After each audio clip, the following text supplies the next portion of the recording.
Hello and welcome to the Reverend Hunter Podcast. This is Tony Jones. I'm the Reverend Hunter, joined as always by the lamb to my lion, Brandon. Hey, Tony. How you doing? I like that one. I'm cool with that. Brandon, here's the deal. This week, I am flying to Los Angeles to go on this big mommy podcast.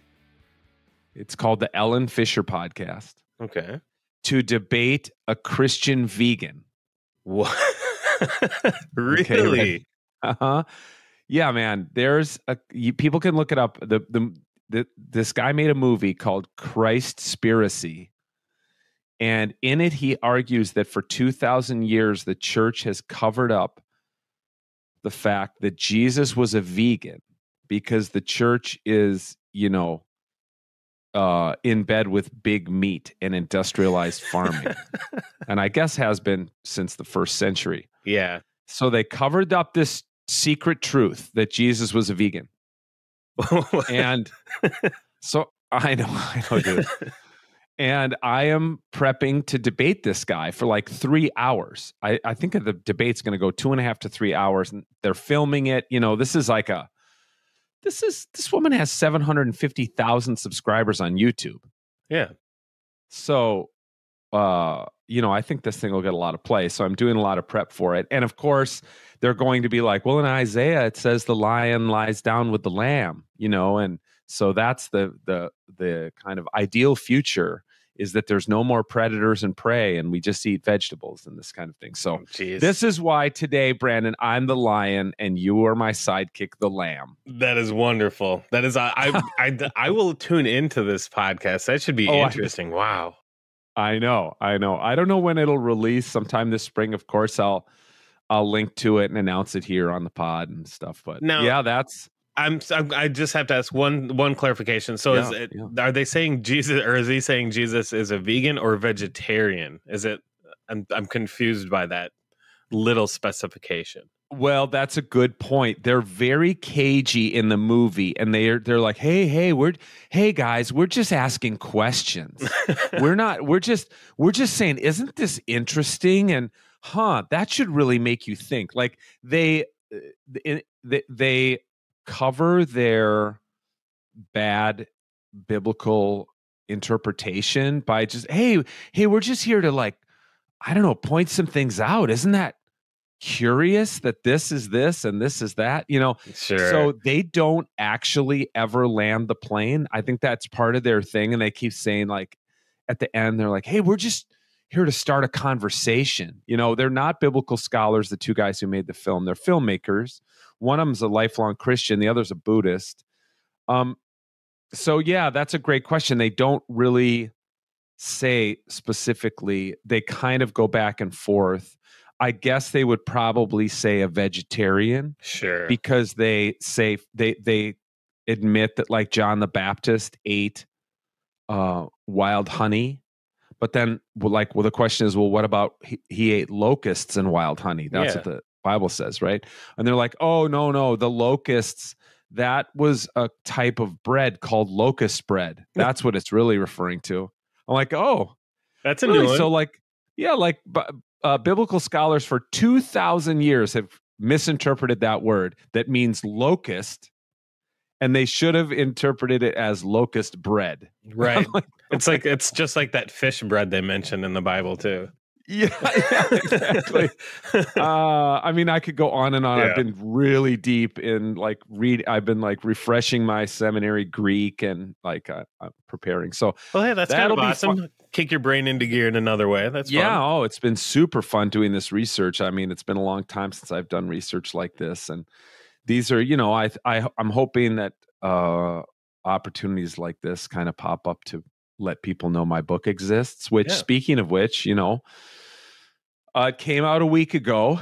And congratulations. Thanks. And a huge round of thanks and applause to everybody who showed up. There were probably 200 people came to the book release party, including the godfather of the Talk North Net. Well, I guess the godfather would be Jim Suhan. Yeah. What would Scott be? the boss man, the big boss man. He was there. Scott's been such a great supporter of mine. I'm just so grateful. He donated stuff from the Flush and from Minnesota Bound. And I'll tell you one cute story is that there were just a few little kids there, and my two nieces were there, and Scott donated a little Raven like stuffed animal, Raven, the black lab, Ron's old black lab, with it's got the little like red bandana Flush, and it's the icon of Ron Share Productions, right? It's like the logo is Raven, and Raven's very famous in Minnesota. For people who aren't from Minnesota who are listening, Raven's this famous black lab who is Ron's sidekick on this show for like 20 years on Minnesota Bound. So there was this little plush little doll thing, and when it was time, we were doing this drawing, and my nieces came up and they were standing right in front. They're like, "Oh, we want to win this little dog so much.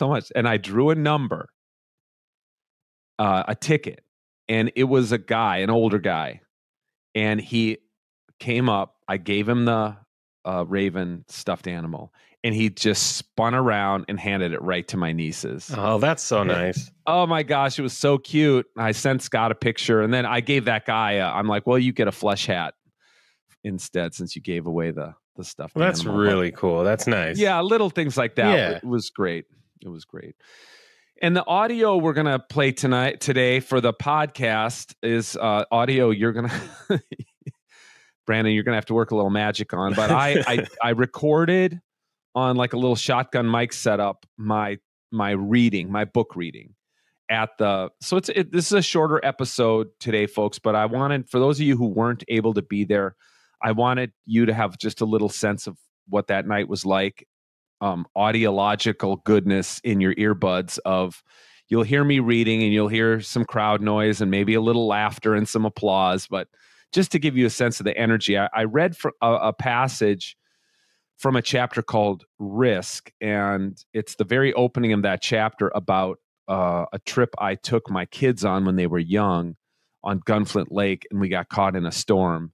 And I read it because I've been told by multiple people, I don't know if they say that's their favorite passage of the book, but it's a very memorable passage, I guess, because of the way I wrote it and because of the image of these three little kids in this fishing boat when we get caught in this like massive gale. It's a great chapter. Oh, thanks. Yeah. You've listened to it. Yes, I have. Really is a good chapter. And speaking of that, Brandon, I've been listening to the audiobook a little bit because, of course, it's been a long time since we did it back in December. It sounds so great, man. Oh, thank you. You did such a good job. I mean, holy smokes. Well, I appreciate that. Thank you. It was fun to do. I'm so happy. If you're an audio person out there listening, it is on Spotify. If you're a Spotify premium member like I am, it's free.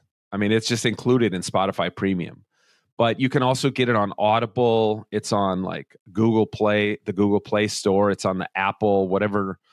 I don't know what the Apple Books or whatever that is. It's on all the places now. And as you listen to it, if you think, wow, this sounds really clean, you got the Brandon Morton to thank for that. So kudos, man. Well, I got to be honest. It was my pleasure doing it. I learned so much while doing that book and editing it. I actually apply a lot of those techniques now to my editing for podcasts. So, oh, no kidding. Yeah. I learned a lot. It was good for me. It was kind of like what you were saying earlier. I was revamping an old education, something I had learned in the past. So it was nice. That's great. Well, I've already given your contact info to at least one author who wrote me and said, oh my gosh, who did your audiobook? I need to do my audiobook. So all right, who knows? You might have a little more side hustle work. I would be all for that. Yeah. So, well, thanks, Brandon, as always. And thanks to all of you for listening. I hope you enjoy this little snippet of the book release party that took place on April 2nd at Wooden Hill Brewing Company. Shout out to all the sponsor organizations who donated gear. Shout out to Wooden Hill Brewery. They were fantastic. And of course, to all my beloved friends and family who showed up to celebrate that night. If you're interested in the book, just go to godofwildplaces.com and you can find it on all the different formats, print, audio, etc. And thanks for your support. Thanks for listening. And here's me reading from my book on April 2nd. This book took a long time. I first wrote my literary agent. I don't even have that literary agent anymore. I have a different agent. I wrote my last literary agent about this idea in 2012. As some of you know, I've written books in a week before. I'm not proud of it, but I've done it. And this book took that long. It had to steep. A lot of people had to read it and give me feedback. Some of the feedback was a little rough, but it's exactly what I needed to hear. It became a better book as it got shorter and shorter, and I cut out stuff that didn't need to be in it. And I got a new literary agent, and he challenged me because I was struggling with how to, I'd written a lot, but I was struggling with how to frame it. Like, what was my voice? Because it was so different than all my previous books, which had all been about how you should pray, how you should think about Jesus, how you should understand the crucifixion, how you should be a pastor, and things like this. And he said, I want you to reread some books by Barbara Brown Taylor, and that I want you to shape your book like that. Now, some of you have never heard of her before, but she's a great author, New York Times bestselling author. She happens to be a friend of mine, and so I was rereading one of her books, and I texted her and asked if I could call. And she said, yeah, of course. So I called her, and I said, I'm rereading your book, Learning to Walk in the Dark, and I'm trying to use it to help me find my voice for this book and reshape this book. And I said, I notice you never say should.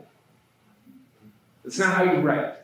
But I think these are books about how people should live their lives, but you never say should. She said to me, should? Yeah. That's how guys talk. Women don't really use should. She said, just tell stories and trust your reader to figure it out. So that's what I ended up doing. That's why the book's a lot shorter, and it's why I reluctantly wrote a chapter at the end about God, which my editor made me write. And I already had a friend text me this week and say, you didn't really want to write that last chapter because I didn't want to have to say anything normative about God. So that's not what I'm going to read. You can skip the last chapter if you want. I'm going to read from chapter 7. Divorced, broke, and foreclosed upon, I tried to make memories with the kids every Tuesday and every other weekend and alternating holidays, which included Memorial Day weekend 2012. I bought a coupon for half off a camper cabin at the end of the Gunflint Trail in Wayne, northern Minnesota. No running water, no sheets on the bed, no toilet. It's all I could afford.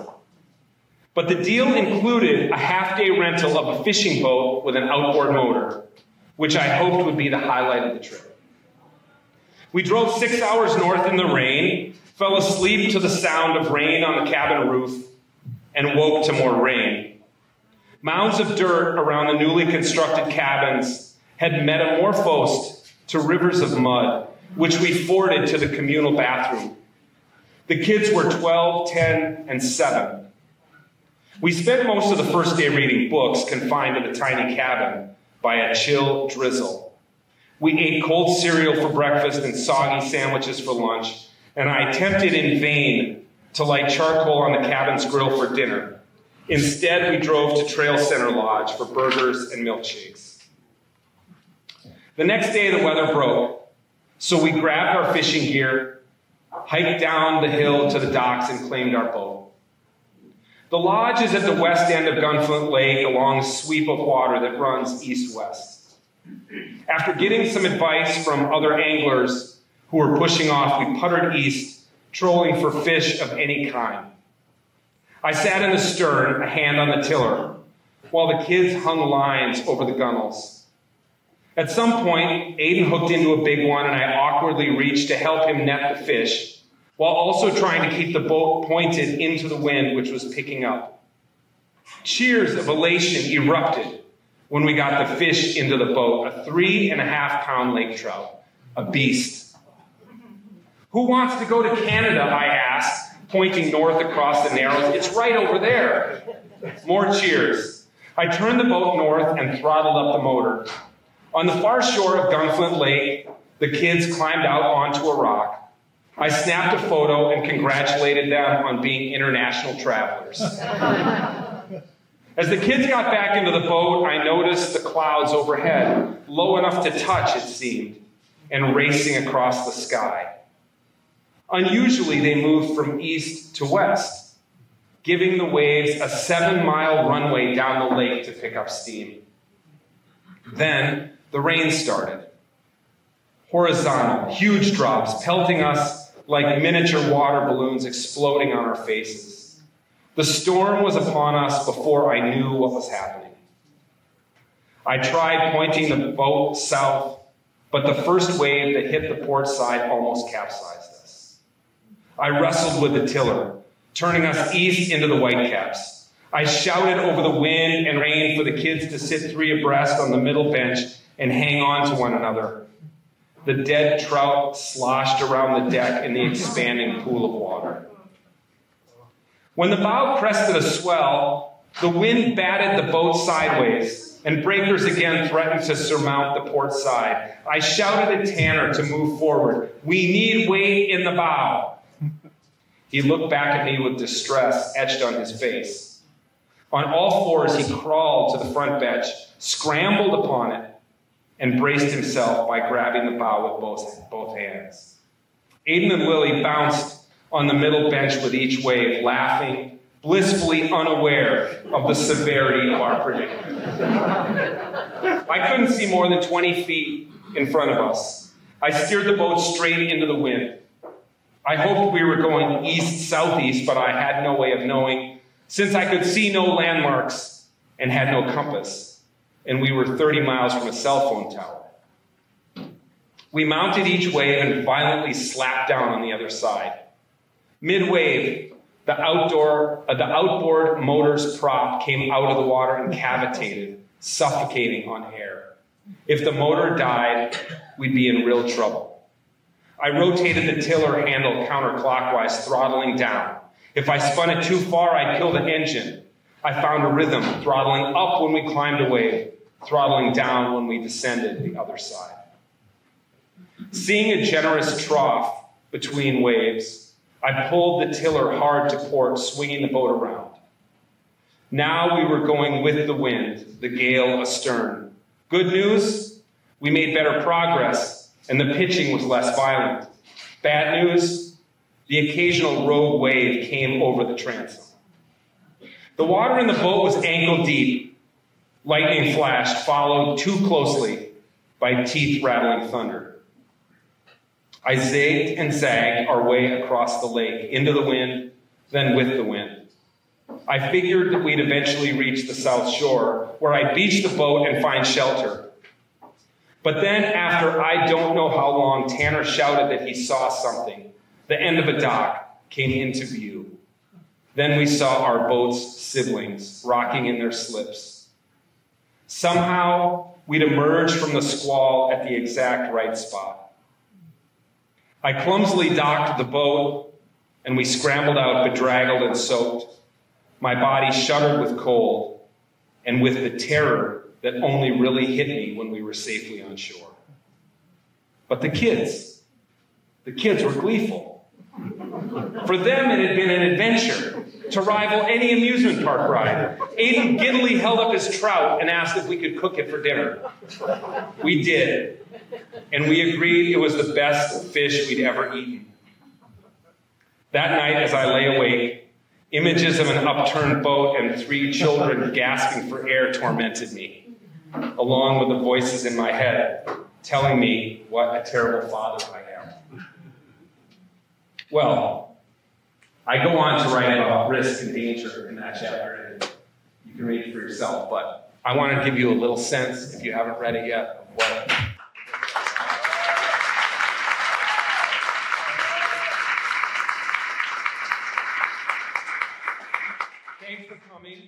There's a lot of room in this space. I'd love to see all of you. After a little, are we ready to draw some tickies?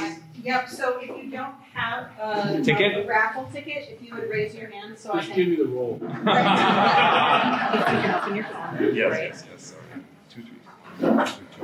Thank you.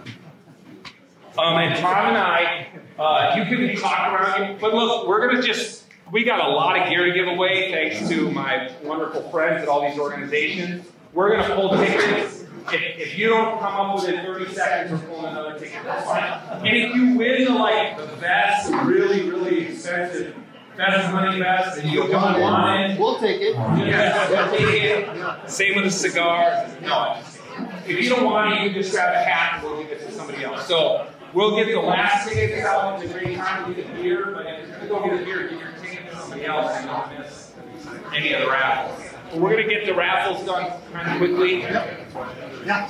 Hey, well, let's give Tony a applause.